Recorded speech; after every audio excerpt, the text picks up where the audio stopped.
You think the world operates on fairness, on kindness, on moral righteousness. Wake up. History is written by the victors, not the virtuous. Machiavelli's first law of manipulation shatters the delusion that good intentions alone guarantee success. It is better to be feared than loved, if you cannot be both. This isn't some cynical rant. It's a brutal truth tested by empires, revolutions, and the rise of every tyrant and genius who ever shaped the world. Why do you think the most revered leaders, Caesar, Napoleon, even modern titans of industry, wielded power with an iron grip masked by charm? Because morality is a tool, not a rule. The moment you believe your goodness will protect you, you've already lost. Look around. The wolves don't debate ethics. They exploit them. The question isn't whether manipulation is wrong. It's whether you're the one wielding it or being crushed by it. Consider this. Every system, from politics to business, runs on hidden hierarchies. The naive cling to ideals. The strategic manipulate those ideals to their advantage. Machiavelli didn't invent this game, he exposed it. When you refuse to acknowledge the role of fear, deception, and calculated ruthlessness in power, you're not noble, you're irrelevant. The Roman Empire didn't survive on benevolence. It thrived on conquest and psychological dominance. So ask yourself, are you playing the game, or are you just another pawn believing in fairy tales? The first step to power is admitting the truth. Manipulation isn't evil. It's inevitable. The only choice is whether you master it or remain its victim. Now, let's confront the second law, the one that terrifies the weak-minded. Never inflict small injuries. Machiavelli didn't advocate mindless brutality. He preached precision. Half measures are the death of power. When you strike, strike decisively. Why? Because hesitation breeds resistance. A single act of overwhelming force crushes dissent before it spreads. Think of the Borgias, who didn't just remove enemies, they annihilated legacies. Or Stalin, who didn't merely imprison rivals, he erased them from history. This isn't about sadism, it's about strategy. The moment you show weakness in your retaliation, you invite challenge. But here's where most fail. They mistake cruelty for strength. The true manipulator doesn't revel in violence. They use it as a last resort with chilling efficiency. The goal isn't to be a monster. It's to make others believe you could be. Sun Tzu called it killing one to terrify 10,000. Modern leaders understand this instinctively. Why do corporations lay off thousands in one sweep? To paralyze the survivors into obedience. Why do governments stage public trials? To broadcast consequences. The lesson? Fear is a currency, and controlled cruelty is how you mint it. You recoil at this? Good. That's your conditioning talking. But history's greatest players, those who shaped nations and fortunes, knew this truth intimately. The question isn't whether you're capable of cruelty. It's whether you're smart enough to wield it sparingly, surgically. Because in the end, the world doesn't reward the kind, it rewards the cunning. Machiavelli's third law cuts to the core of human hypocrisy. Everyone sees what you appear to be. Few experience what you really are. This is the golden rule of manipulation. Perception is reality. You can be ruthless behind the scenes, but if you cloak it in virtue, the masses will worship you. Think about the most powerful figures in history.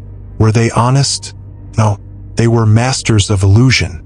Augustus didn't proclaim himself dictator. He pretended to restore the republic while holding absolute power. Modern politicians don't admit to backroom deals. They preach transparency while pulling strings in the dark. The game isn't about truth. It's about controlled narrative. Why does this work? Because people crave heroes, not realists. They want to believe in the noble king, the just CEO, the principled leader. The moment you reveal the machinery behind the throne, you lose their faith. That's why Machiavelli warned, the vulgar crowd is always captivated by appearances. You must wear a mask, not because deception is inherently good, but because the world punishes those who don't. Look at any scandal. The crime isn't the act itself. It's getting caught. The strategic mind understands this. It's not about lying without limit. It's about crafting an image so compelling that few dare to question it. So ask yourself, what's your mask? Are you the humble servant, the bold visionary, the relentless worker? Whatever it is, polish it. Because in the arena of power, the best manipulators aren't the ones who deceive. They're the ones who make deception an art form. You've been fed a lie your entire life, that fairness wins. That if you work hard, play by the rules, and treat others well, success will follow. But Machiavelli laughs from the grave. History doesn't reward the fair. It rewards the ruthlessly pragmatic. For every honorable man who rises, there are 1,000 who were outmaneuvered, betrayed, or crushed by those who understood the real rules. The Renaissance wasn't built on handshakes and trust. It was built on poison, patronage, and palace coups. The same applies today. Think about it. Why do the most successful negotiators never show their full hand? Why do corporations lobby in secret? Why do nations use proxies instead of declaring outright war? Because overt aggression invites resistance, but subtle manipulation secures victory. The chess master doesn't announce his moves. He lures his opponent into traps. The con artist doesn't reveal his scam until it's too late. This isn't about being evil. It's about recognizing that the world is a battlefield of hidden agendas. So wake up. Stop waiting for a fair fight. The game was never fair. The only question is, will you keep playing by imaginary rules, or will you start thinking like a strategist? Let's dismantle another comforting lie, that respect and admiration are the ultimate currencies of power. Machiavelli knew better. Men are quicker to forget the death of their father than the loss of their inheritance. Translation: self-interest rules human behavior, not loyalty or love. The moment you rely on goodwill alone, you're at the mercy of others' whims. True power lies in controlling the levers of fear and favor, making people believe that crossing you is more costly than obeying, and that serving you is more rewarding than betraying. Consider how empires maintained control. Rome didn't just conquer nations. It installed puppet rulers, demanded tribute, and crucified rebels as public spectacles.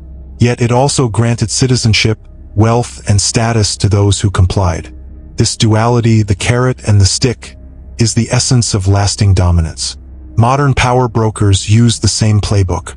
Corporations dangle promotions while enforcing strict hierarchies. Governments offer tax breaks to allies while auditing dissenters. The pattern is universal because human nature is predictable. So ask yourself, are you relying on hope or leverage? Do people follow you because they want to or because they have to? If the answer isn't clear, you're not in control. The master manipulator never leaves obedience to chance. Here's a truth that will unsettle the rigid-minded. Principles are prisons. Machiavelli's most misunderstood lesson is that adaptability trumps integrity every time. The prince who vows never to lie, cheat, or betray will be outflanked by the one who does whatever the moment demands. Look at history's survivors, the leaders who navigated revolutions, wars, and betrayals. They weren't paragons of virtue. They were chameleons. Churchill allied with Stalin to defeat Hitler, then turned on communism when the war ended. Businesses pivot overnight, abandoning core values when markets shift. Why does this work? Because the world doesn't care about your moral compass. It cares about results. The masses will condemn a liar until his lies bring them prosperity. They'll praise an idealist until his rigidity brings ruin. The lesson: dogma is death. The strategic mind assesses, adjusts, and adopts whatever persona the situation requires. One day, you're the compassionate healer. The next, the ruthless enforcer. The key is to never let them catch you in the transition. So shed the obsession with consistency. It's not hypocrisy, it's survival. The river that refuses to bend will be the first to freeze. Let's expose the engine that drives all manipulation: human hunger. People don't act based on truth, they act based on perceived lack. The genius of Machiavelli's framework lies in understanding that control isn't about force alone. It's about creating and exploiting voids. The Medici didn't just rule Florence through soldiers. They controlled artists, bankers, and priests by becoming the exclusive suppliers of status, salvation, and gold. Modern institutions use the same playbook. Social media doesn't sell products. It sells the illusion of what you're missing. Politicians don't campaign on policies. They campaign on manufactured crises only they can solve. This is the dark art of strategic scarcity. Make people believe they need what only you can provide, and they'll hand you the keys to their freedom. The pharmaceutical industry doesn't sell medicine. It sells the fear of suffering. The luxury market doesn't sell watches. It sells the terror of insignificance. Once you understand this, you recognize every interaction as a potential exchange of power. The question is, are you the one creating voids, or are you the one desperately filling them? Break the cycle. Stop reacting to manufactured desires. The first step to true power is realizing when you're being played. The second is learning to deal the cards yourself. Now we arrive at Machiavelli's most theatrical law. All power is performance. Every throne is a stage, every leader an actor. The moment you believe in someone's inherent greatness, you've fallen for the costume. Louis XIV didn't just rule France. He performed kingship daily, turning Versailles into a carefully choreographed spectacle of bowing courtiers and ritualized submission. Modern CEOs don't just run companies, they craft personas, staging town halls and viral moments to simulate accessibility and vision. Why does this work? Because humans are myth-making animals. We crave narratives, not facts. A leader's real skill matters less than their ability to appear skilled. Studies prove it. Executives with deeper voices and taller stature get paid more, regardless of competence.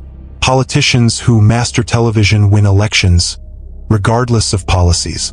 This isn't corruption, it's the raw physics of human perception. So ask yourself, what's your performance?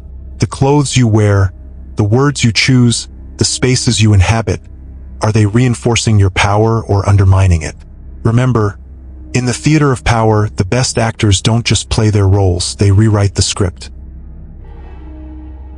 Here's the cruelest twist in Machiavelli's playbook. The manipulated often demand their own chains. Revolutions frequently install worse tyrants. Employees defend toxic bosses. Citizens beg for stronger authoritarianism during crises. Why?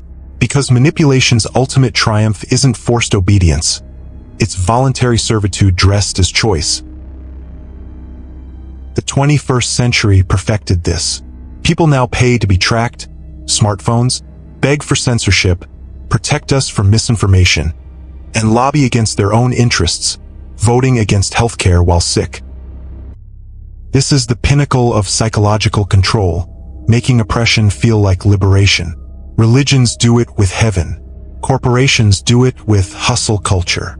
Governments do it with security. The mechanism is identical. Convince people their suffering is noble, their constraints are virtuous, and their servitude is actually freedom. Once achieved, you need no guards, the prisoners guard themselves. The escape, ruthless self-awareness. Whenever you feel passionate about some noble sacrifice, ask, who benefits? If the answer isn't you, you're not a player, you're the game board. After all this darkness, here's your weapon. Machiavelli's principles work both ways. They're not just a playbook for control, but a shield against it. Every law of manipulation is also a law of defense. Recognize fear as a tool. Now you can spot when it's being weaponized against you. Understand manufactured desire. Now you can resist the traps of artificial scarcity and manufactured lack. See power as performance.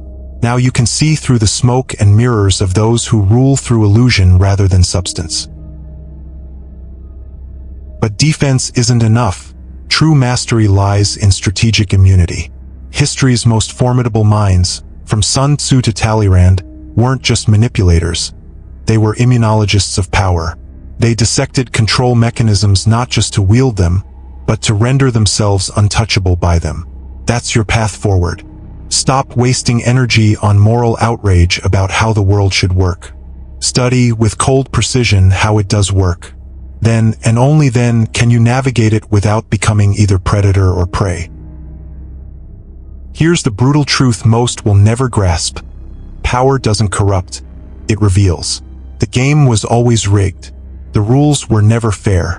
But once you see the board for what it is, you gain the rarest advantage of all, the power of choice. Play the game with ruthless skill. Rewrite the rules entirely, or walk away on your own terms, but do it with your eyes wide open. Anything less is voluntary servitude in disguise. The final lesson? Manipulation is inevitable, but submission is optional. Arm yourself with knowledge and you transform from pawn to player. The question isn't whether these forces exist. It's whether you'll die ignorant or live awake. Choose.